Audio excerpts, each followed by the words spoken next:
Okay? So, kung kumasta kayo, lagi, ang approach nyo sa patient, pag trauma yung patient, yung narinig nyo si Sir Joel kanina, walang visual na ganito, nag-rise and fall ba yung chest, those are general impressions. Siya yung primary assessment nyo na hindi pa kayo humahawak sa patient. Ano nakikita nyo? Siya yung CABC. Simula ka sa consciousness, conscious ba yung patient or hindi? Dito, conscious yung patient nyo, confused nga lang. Okay? Ano yung ibig sabihin na conscious? Conscious, di gising yung patient nyo. Either conscious or unconscious ang yaman yan, gising or hindi. Since conscious yung patient ko, confused nga lang siya, nakadilat yung mata niya. Since nakadilat yung mata niya, kaming mga medic, okay, laging manggagaling kayo sa foot side. Hindi kayo po dadaan doon sa head part ng patient. Bakit? Kung andito ako manggagaling, naririnig niya yung footsteps ko, anong gagawin ng patient? Lilingon, gagalawin niya yung leeg niya. Okay, kaya lagi ang approach nyo sa foot part. Okay?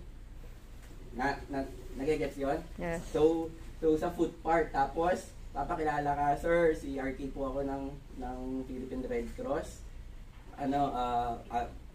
Ambulance medic, tutulungan ko po kayo. Hindi na ako mag-ask technically, pwede po ba kayong tulungan? Bakit? Confused yung patient. Doon na pumapasok yung consent implication na implied siya. Okay? Secondly, nag-call for help na nga eh. Kaya nga kayo andun eh. May tumawag na nga eh. Tama? Okay. So, of course, safe na yung scene. Bakit? Malalaman nyo pag road traffic accident kung safe yung scene kasi andun yung mga bystander. Okay? So, ngayon, gawin mo, paglapit mo, si Medic 2, ang gagawin ni Medic 2 mo, mag-head stab lang siya. Okay? Yun. Tapos, kinakausap niyo yung patient. Nagsa-psychological first aid kayo. Sir, Purong ko lang yung ulo nyo. ano lang po, hawakan ko lang po yung ulo nyo ha. Yan, sabihin niyo po sa akin kung masakit, kung aangal or hindi. Okay? Kasi, binibuild nyo nga yung rapport nyo dun sa patient. Confuse yung patient nyo, natatakot. Hindi yung lahat kayo kumikilos, wala nagpapaliwanag dun sa patient kung ano yung nangyayari sa kanya. Okay? So, ngayon, ako, gagawin ko, okay, merong 3 bleeding areas yung patient nyo, tama? So, yung head, heavy bleeding sa head, okay?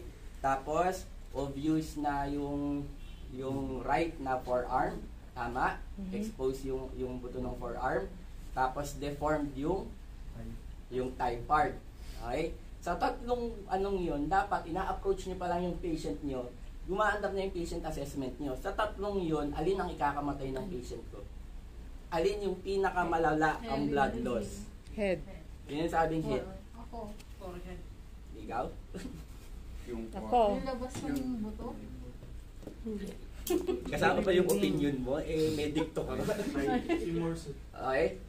So, sa head, sino ulit yung head? Okay, sino yung sa thigh? Thigh, isa. Okay, ako yung forearm. Bakit? Internal yung bleeding nitong isang to. Hanggang sa deform yung position niya, ibig sabihin na-compress or nape-press kung ano may nag-bleed sa loob.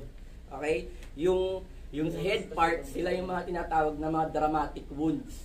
Bakit? Hanggang sa hindi temple or jugular veins yung side niyan, walang major artery yan. Madugo lang siya talaga. So, hindi niya ikakamatayan. Kaya nga yung putok ng kilay pumutok lang yung kilay, akala mo mamamatay yung patient, duguan, sabog-sabog gano'n yung mukha May patient ba kayong namatay sa gano'n? Wala. Kasi dramatic, yun yung mga dramatic wounds or yung mga wounds na dudugo lang, pero hindi siya dudugo ng gano'n enough para ikamatay ng patient. So, ang pinakailangan kong i-control is yung forearm. Diba? Kasi siya yung open. Hindi ko alam ngayon kung may bleeding ba siya or hindi. Okay? Ang gagawin ko, i-stabilize ko muna siya. Asan yung mga? Sa likod mo. Basta pala yung walang equipment, na? Okay.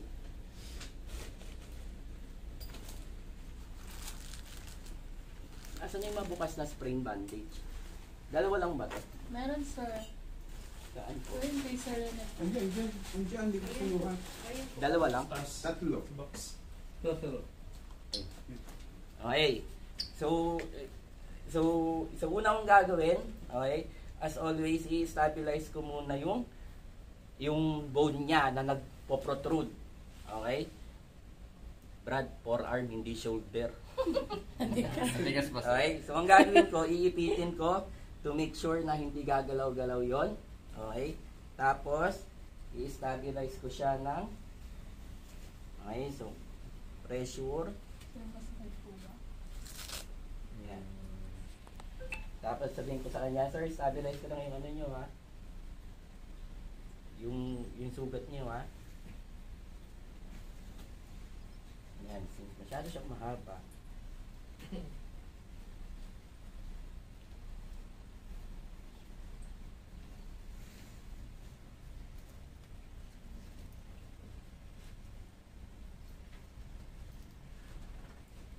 Sir, nararamdaman mo po ba?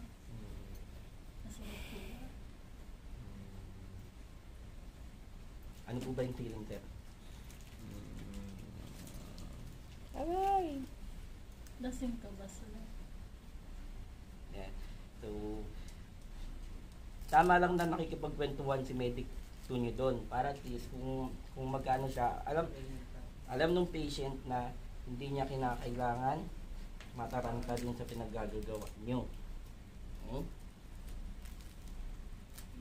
Sir, ano po ba ginagawa niyo bago kayo? So, control ko na yung ano dito, kumbaga yung buto, hindi na siya kikilos-kilos. Pero again, hindi pa ako sure kung ma-hold niya yung bleeding.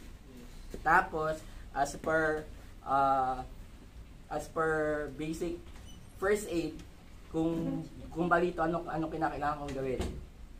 I-splint ko siya ngayon. So, hanap ako ng splint. Sa likod mo, sir. Okay. So, i-splint ko siya ngayon. Okay? Pero, since compound yung fracture, bleeding yung patient ko, ang gagawin ko ngayon, sisikipan ko ngayon yung dito sa upper side na swatay compared dito sa baba. Bakit ko to sisikipan? Nagbibigay ka ng pressure dun sa supplying artery. Hindi ko siya kinakailangang i-tourniquet ngayon. Okay? Ang gawin ko, Sir, kamusta paghinga niyo sir? okay? Ba't parang ang punggok nito? Sige ta.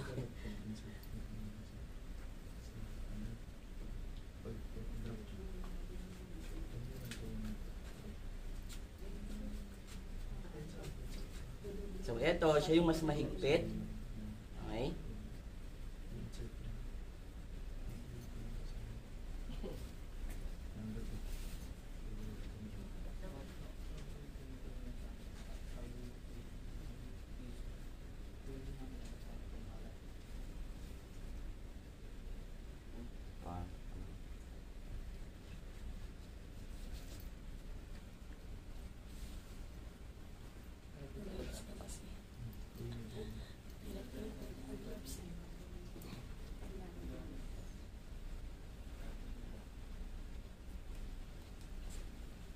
Sir, malapit po ang bahay niyo dito.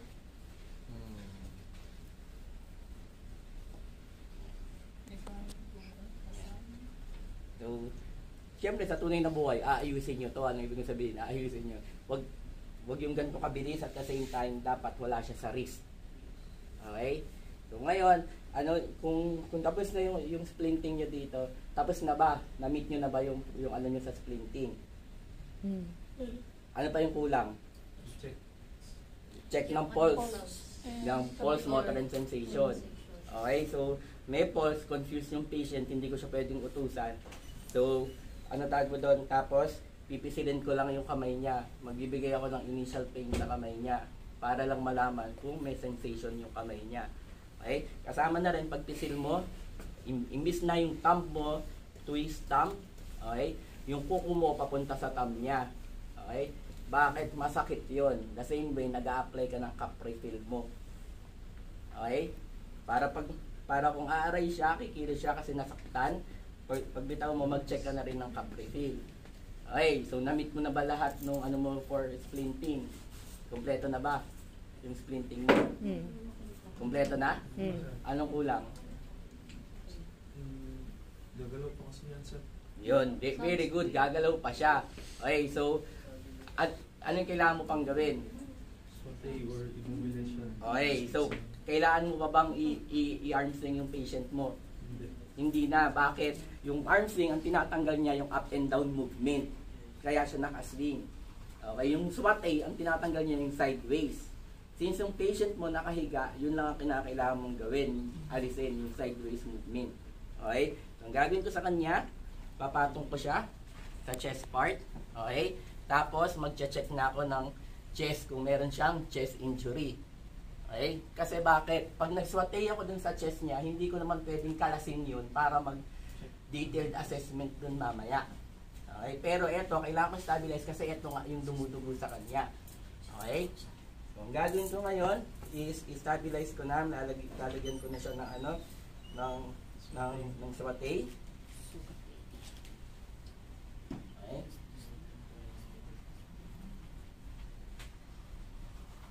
Ma'am, patas mo ng konti.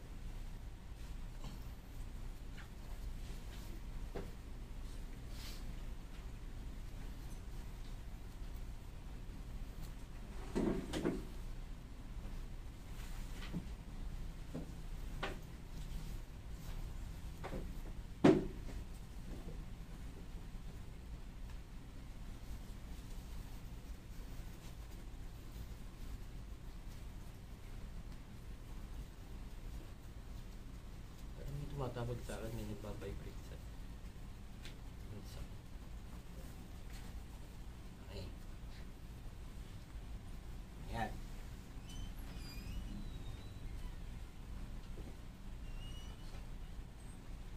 Okay. So, wala nang sideways movement yung patient ko. Ngayon, na-meet ko na ba yung ano, yung sa splinting? Yes, sir. Okay. So, ngayon, since na-meet ko na siya, at paglapit ko sa patient, napagplano ako na ito yung gagawin ko.